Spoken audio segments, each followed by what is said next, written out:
தமிழகத்தில் நடைபெற இருக்கக்கூடிய சட்டமன்ற தேர்தலில் என்டிஏ கூட்டணிக்கு மக்கள் தேசம் கட்சி தற்பொழுது ஆதரவு வழங்கியிருக்கிறது. அதனுடைய தலைவர் ஆசை தம்பி அவர்கள் நம்மிடையே இணைந்திருக்கார். அவரிடம் விரிவாக பேசலாம். சார் வணக்கம்.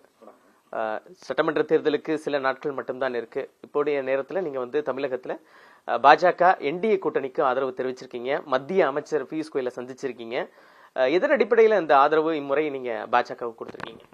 தமிழகத்தில் தொடர்ச்சியாக போதைப் பொருளுக்கும் வன்முறை கலாச்சாரமாக மாறிக்கொண்டிருக்குது. ஆனால் தமிழ்நாட்டை ஆளக்கூடிய முத்துவேல் கருணாநிதி ஸ்டாலின் அவர்கள் தேசிய முற்போக்கு கூட்டணி தமிழகத்தில் ஆட்சிக்கு வந்தால் மதவாதம் தூண்டப்படும் என்கிற ஒரு பொய்யான குற்றச்சாட்டை அவர் தொடர்ச்சியாக வச்சுக்கிட்டு இருக்கிறாரு. ஆனால் தமிழகத்தில் மதவாதத்திற்கு எந்த ஒரு இடமும் இல்லை. ஆனால் தேசிய முற்போக்கு கூட்டணி நிச்சயமாக தமிழகத்தை ஒரு போதைப் பொருள் இல்லாத மாநிலமாகவும், வன்முறை இல்லாத மாநிலமாகவும், பாலியல் வன்கொடுமை இல்லாத மாநிலமாகவும் ஆட்சி அமைக்கும் என்ற நம்பிக்கை மக்கள் தேசத்திற்கு இருப்பதனால் மக்கள் தேசம் நேற்று தமிழகத்தினுடைய மேலிட பொறுப்பாளர் பியூஷ் கோயல் அவர்களை சந்தித்து மக்கள் தேச கட்சி அதற்கு ஆதரவு தெரிவித்துள்ளோம்.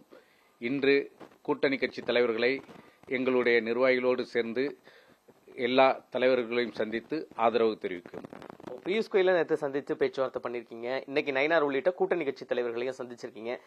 சந்திப்புல முக்கியமான விஷயங்கள் என்ன பேசப்பட்டது? சீட் எதுவும் நம்ம கேட்டிருக்கோமா?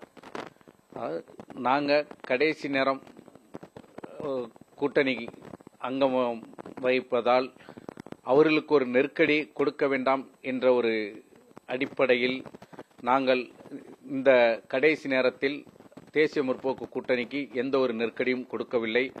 நிச்சயமாக வருகின்ற காலத்தில் மக்கள் தேசம் கட்சி தேசிய முற்போக்கு கூட்டணியில் அங்கம் வகிக்கும் அளவிற்கு அதன் அடிப்படையில் அவர்கள் ஒரு உறுதிமொழியும் கொடுத்துள்ளார்கள். நிச்சயமாக தேசிய முற்போக்கு கூட்டணி மக்கள் தேசத்தை ஒரு அங்கமாக வைக்கும் என்ற நம்பிக்கை மக்கள் தேசத்திற்கு உள்ளது. இந்த தமிழக கள சூழல் எப்படி இருக்கு? சட்டமன்ற தேர்தல் களம் என்டிஏவுக்கு ஆதரவாக இருக்குன்னு சொல்லிட்டு கூட்டணி கட்சி தலைவர்கள் சொல்றாங்க. திமுக சொல்லுது நிச்சயமாக மீண்டும் ஒரு 2.0 மக்கள் ஏற்றுக்கொள்ள தயாராக இருக்குன்னு அவங்க தரப்புல சொல்றாங்க. உங்களுடைய பார்வையில் எப்படி இருக்கு சார்?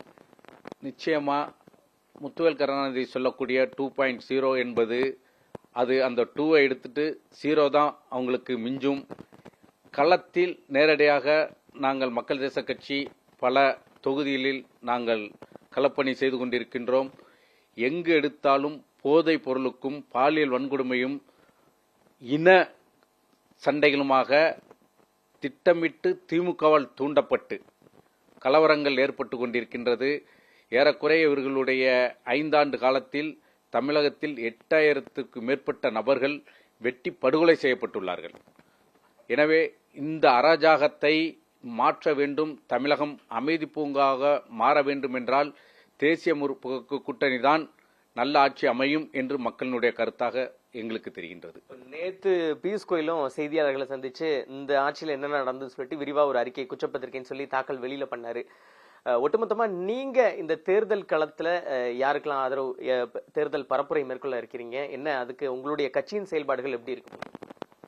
இன்னைக்கும் கூட எங்களுடைய கட்சிக்கு பாட்டாளி மக்கள் கட்சியினுடைய தலைவர் மருத்துவர் அன்புமணி ராமதாஸ் அழைப்பு விடுத்திருக்கின்றார்.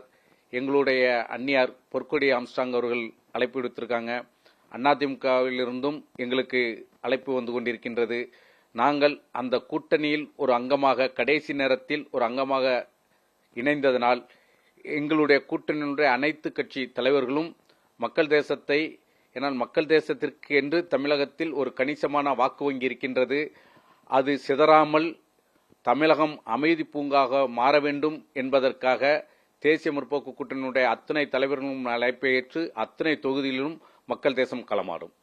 அதே நேரத்தில் இப்போ ஆளும் கட்சி தேர்தல் அறிக்கை ரிலீஸ் பண்ணிட்டாங்க, கேண்டிடேட் அனௌன்ஸ் பண்ணாங்க, முதல்வர் தேர்தல் பரப்புரையை தொடங்கிட்டாரு. அப்படி இருக்கும் பொழுது பாஜக கூட்டணியில இப்ப பாஜக மட்டும் இன்னும் வேட்பாளர் பட்டியல் வெளியிடல, தேர்தல் அறிக்கை வெளியிடல. இது ஒரு சுணக்கமா தானே பார்க்கப்படுது.